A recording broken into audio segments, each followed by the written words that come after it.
안녕하세요. 사회보장제도 한 장 정리 가지고 돌아왔습니다. 이 사회보장제도 같은 경우는요, 특히 2교시 보건간호학개요와 3교시 공중보건학 개론에서 공통적으로 나오는 부분들이 많이 있어요. 그래서 반드시 암기하고 들어갈 것들은 내 머릿속에 잘 가지고 들어가야 하는데요. 얼마 안 남다 보니까 유튜브 구독자 수가 조금 늘었습니다. 선생님들의 목적은 뭔가요? 네, 3월 시험 합격하고 구독 취소하고 다시는 돌아보지 않는 거기 때문에 지금 남은 기간 동안 열심히 제가 올리는 자료들 마음껏 드리니까요. 비밀번호만 물어본다면 제가 마음껏 드리니까 열심히 남은 기간 동안 부지런히 공부를 해주시고요. 그 다음에 합격했다. 군말 없이 떠나시면 됩니다. 아셨죠? 자, 사회보장, 질병, 장애, 노령, 실업, 사망 등의 사회적인 위험으로부터 국민을 보호하고요. 국민 생활의 질 향상을 위해서 제공되는 서비스를 얘기를 합니다. 그래서 특히 이런 사회보장에는 사회보험, 공공부조, 사회서비스 이런 것들을 통합해서 얘기를 하는데요. 제가 특히 사회보험에 해당되는 소득보장, 의료보장이 무엇인지, 공공부조에 해당되는 소득보장, 의료보장이 무엇인지 반드시 암기하라고 했었습니다. 그놈들은 워낙 기출이에요. 네, 그래서 제가 암기하기 쉽도록 또 앞에다가 의료인지 소득인지 앞에다가 적어놨어요. 그리고 특히 이런 의료보장 제도를 운영하고 있는 이유가 뭐예요? 의료보장이란 건 뭐죠? 그쵸. 국민의 건강권을 보호하고 보건의료비의 적정 수준을 유지하기 위해서인 거. 예기치 못한 의료비 부담으로부터 국민을 보호하기 위한 이런 의료보장 제도가 있죠. 최고 수준 아닙니다. 자, 그럼요. 우리 사회보험에는 어떤 것들이 있는지 보도록 하겠습니다. 자, 우리 사회보험 뭐라고 해요? 사회적인 위험에 대비해서 소득이 있을 때 일부를 강제적으로 가져가는 거거든요. 그러다 보니까 강제성들도 있습니다. 자, 대상자는 국민이에요. 재원, 재물의 원료가 어디냐, 어떻게 구성되냐, 보험료나 연체금, 기타 징수금 이런 것들이 있고요. 이자는 포함 안 됩니다. 제가 여기 앞에 4대 보험 적어놨죠. 저는 수업 때도 그래요. 저한테 수업 배우셨던 선생님들 같은 경우는 하도 수업 때 반복을 많이 해서 이미 알고 계실 거예요. 저는 이렇게 기억하자고 하는데, 건강하게 산채로 고국으로 가자. 4대 보험. 네, 건강보험. 그럼 여긴 뭐예요? 근로자의 업무상 재해를 보상한다. 네, 여기 산재보험입니다. 그 다음에 실업과 관련된 고용보험이 있고요. 국민연금. 그래서 우리나라의 4대 보험은 국민건강보험, 산재보험, 고용보험, 국민연금.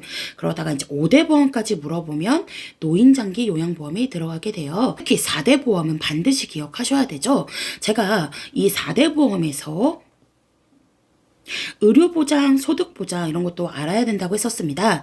특히 건강보험이라고 하는 거는요. 우리나라 의료를 보장해 주는데요. 전국민 건강보험 실현은 1989년에 처음에 시행됐고요. 자, 이제 옳은 거 한번 골라봅시다. 일부를 강제적으로 각출한다고 했어요. 강제성이 있어요. 강제가입, 납부에 대한 의무성, 소득 많은 사람은 많이 걷거든요. 네, 그러다 보니까 차등부가 혜택은 똑같아요. 균등 혜택, 소득 재분배 기능이 있습니다. 1년 단위의 회계연도 기준으로 수입이랑 지출을 정해서 보험료 계산하거든요. 이런 단기보험적 성격이 있고요. 연대적인 강화, 그다음에 위험을 분산시키는 이런 의료보장에 해당되는 건강보험이 있습니다. 자, 그럼요. 여기 제가 또 상자로 다 만들어놨는데 직장가입자, 말 그대로 직장에 소속된 사람입니다. 뭐 들어갈까요? 보통은 우리가 자영업자, 직장에 소속돼서 일하지 않는 가입자들이 들어가는 뭐예요, 여기? 그쵸, 지역가입자가 들어가게 되죠. 그런데 우리 선생님들이 이게 지역가입자라고 해서 이거를 농촌으로 많이 생각하시더라고요. 절대 아닙니다. 도시에 살아도 지역가입자 될 수 있죠. 내가 자영업자 대표적으로 생각하시면 돼요. 내가 장사하는 사람, 이런 사람들은 직장가입자가 아니고 보통 지역가입자로 구분돼서 들어가고 있죠. 그래서 꼭 지역가입자가 농촌에 사는 사람이라고 생각하시면 안 됩니다. 자, 그 다음에 여기 직장가입자, 지역가입자, 의료급여 수급권자가 있죠. 그래서 이런 의료급여 수급권자는 어디로 들어가요? 그쵸, 여기. 요거 말하는 겁니다. 특히 이런 본인부담금 같은 경우는요, 입원시나 외래시에 조금씩 달라지거든요. 그래서 저는 이런 것도 반드시 외우라고는 안 하겠지만, 만약에 외운다고 하면 국민건강보험에서 본인부담금 입원했을 때는 입원시 총 진료비의 20% 정도가 된다라고 기억해 주시면 될 것 같아요. 그 다음에 우리 심평원이라고 부르는 것들이 있어요. 건강보험심사평가원에서는 요양급여의 적정성을 평가를 합니다. 자, 우리가 보험급여는 현물급여, 현금급여, 바우처라고 해서 나눠지게 되는데, 말 그대로 현물은 물건이에요, 물건. 그래서 요양급여, 우리가 어떤 처치, 간호, 그다음에 이런 검진, 이런 것들 물건을 통해서 받는 의료 서비스를 현물 서비스라고 얘기를 하고요. 현금급여라고 해서 이건 말 그대로 금액이에요, 금액, 비용. 금액. 그래서 끝에가 보통 무슨 비 이렇게 끝나는 것들이 있어요. 요양비, 대여료, 재료비 이런 것들로 끝나는 것들. 그 다음에 바우처는 포인트나 쿠폰 등의 일종의 이용권이라고 하는 것들이 있습니다. 우리나라 같은 경우는요, 이런 의료보장, 특히 국민건강보험 이런 것처럼 우리나라뿐만 아니라 일본 이렇게 의료보장 형태가요, 국민건강보험 방식이거든요. 그런 것들을 우리가 뭐라 하죠? 제3자 지불제도 형태라고 합니다. 그래서 우리가 보통 의료기관 이용할 때 일부만 부담을 해요. 그리고 나서 나중에 의료기관이 진료비를 이제 보험자 어디에요? 공단 한테 청구를 하면 보험자가 이를 이렇게 지불해주는 제3자 지불 방식 형태를 취하고 있죠. 자, 그 다음에 이 밑에 있는 것들도 보도록 하겠습니다. 근로자의 업무상 재해, 상해를 보상한다 해서 소득도 해당되고 의료도 해당되는 게 뭡니까? 네, 산재보험이에요. 산재보험. 사업주에게 연대 책임을 지게 하는 것으로 여기서 국민건강보험공단 나오시면 안 돼요. 여기는 근로복지공단. 근로복지공단이 들어가게 되고요. 제가 여기 근로자 보라 색깔로 해놨잖아요. 색깔 다르게 해놨습니다. 우리나라에서는 근로자로 취업할 수 있는 나이 몇 살로 정하고 있죠? 네, 그렇죠. 근로자 생산인구 15에서 64 생산인구로 따지고 있죠. 일일 근로시간이 어떻게 되나요? 산업보건에서 배우셨습니다. 네, 일일 근로시간 8시간, 주 40시간 이런 것들 기억하시죠? 그 다음에요. 여기 소득 보장해주는 고용보험이나 국민연금 등이 들어가게 되어 있고, 특히 우리나라 4대 보험이라고 하는 거 국민건강보험, 산재보험, 고용보험, 국민연금 이렇게 기억을 해주세요. 그 다음에 5대 보험까지 물어보면 노인장기 요양보험이 들어가게 되거든요. 자, 일단 고령이나 노인성 질병, 특히요 우리는 노인 나이 65세로 정하고 있잖아요. 이 노인장기 요양보험에서 노인 나이 아니더라도 이 나이 미치어도 특히 이런 노인성 질병, 치매나 중풍, 파킨슨, 특히 치매 중에서도 알츠하이머 이런 질환군들은 좀 기억을 해주면 좋겠다고 했었어요. 그래서 노인장기 요양보험 대상이 될 수 있는 이런 치매, 중풍, 파킨슨 정도는 좀 기억을 해주세요. 등의 사유로 일상생활 혼자서 수행하기 어려운 노인한테 신체활동이나 가사활동을 지원을 해줍니다. 목적이 뭐예요? 이 노인장기 요양보험의 목적. 노후의 건강증진, 생활안정을 도모하는 게 주요 의의라고 보시면 될 것 같아요. 자, 그 다음에 이 노인장기 요양보험의 보험자면서 장기요양인정 신청서 제출하는 곳이기도 하면서 신청을 했으니까 여기 직원이 방문조사 와요. 그리고 일반적으로 등급은 무조건 받는다고 했는데 1차적으로 등급을 판정한 다음에 최종적으로 등급판정위원회에 조사 결과서나 소견서 등 첨부해서 제출하는 기관이기도 하고, 기관이 비용을 청구를 하면 그 달에 그 비용을 지급을 해주는 여기 뭐예요? 네, 그쵸. 국민건강보험공단이 들어가게 됩니다. 자, 이 등급 판정 무조건 받아야 되는데 신청하고 나서 등급 판정 나오기까지 걸리는 시간이 어떻게 되나요? 네, 30일 소요가 됩니다. 등급은 어떻게 나눠져요? 5등급과 인지지원 등급으로 나눠지게 되는데 이런 서비스가 운영되기 위해서는 돈이 필요하겠죠? 자, 그럼요. 돈은 뭐든지 다 100%예요.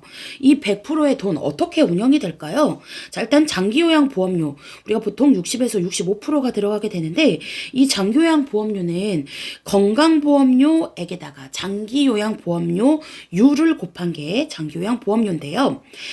거둘 때 같이 걷어요. 건강보험료랑. 거둘 때는 통합징수, 공단에서 관리를 할 때는 독립회계로 구성이 되거든요. 같이 걷고 따로 관리한다. 이거 만약에 독립징수 통합회계라고 하면 틀립니다. 통합징수 독립회계. 그래서 이런 보험료는 60에서 65%. 그리고 노인장기 요양보험 이 급여는 재가급여와 시설급여, 특별연금 급여로 이렇게 이루어져 있거든요. 특히 재가에 들어가는 거는 반드시 암기해 주셔야 될 것 같아요. 그동안에도 시험 문제 많이 나왔었고요. 선생님들 모의고사 풀면서도 많이 익숙하게 접하셨을 거예요.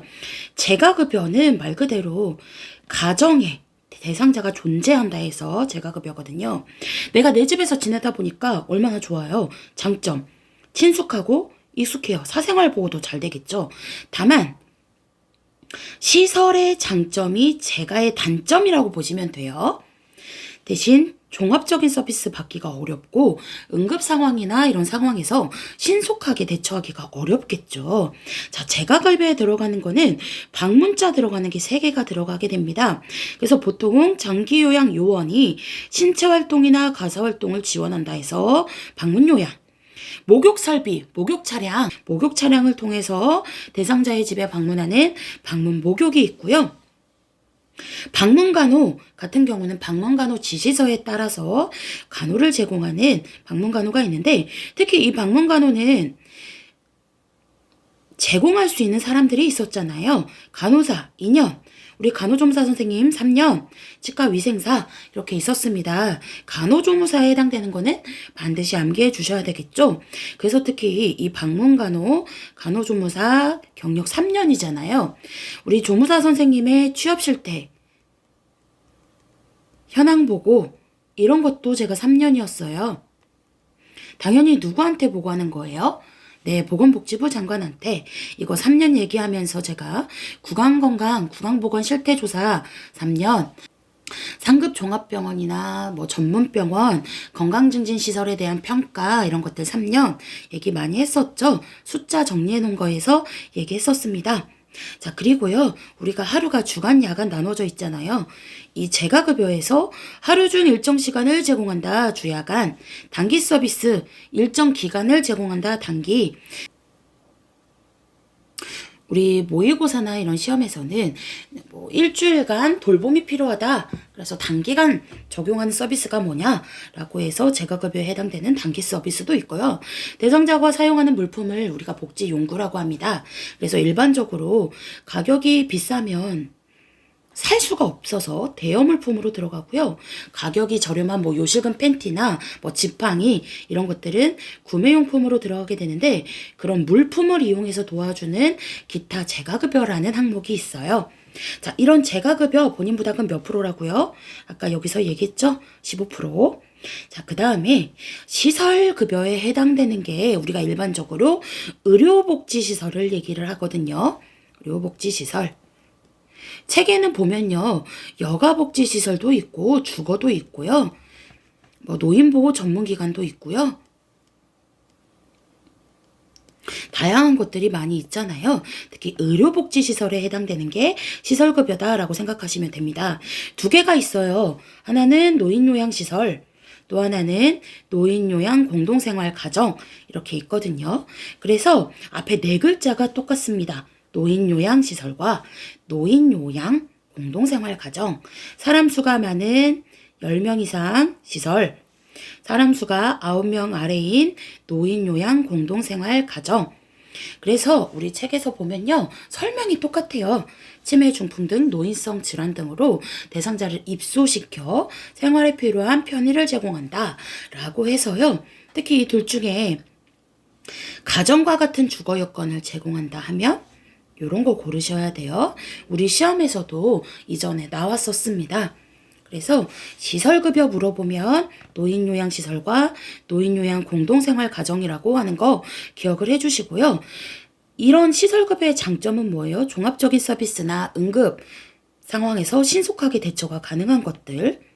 그러면 이 시설급여의 단점은 재가의 장점에 해당되는 것들이 단점으로 들어가게 되겠죠. 자, 그리고요. 재가나 시설 말고도 특별연금 급여가 있어요. 저는 수업 때 독도 설명 많이 하거든요. 우리 대상자가 독도에 살고 있는데 장기요양 기관이 하나도 없습니다. 그래서 도서 벽지 등 장기요양 기관이 현저히 부족한 지역이나 이런 곳에 가족이 방문 요양에 상당하는 현금급여를 지급받는다라고 해서 특별연금 급여에는 가족요양비가 포함된다는 거, 이런 것들도 기억을 해주시고요.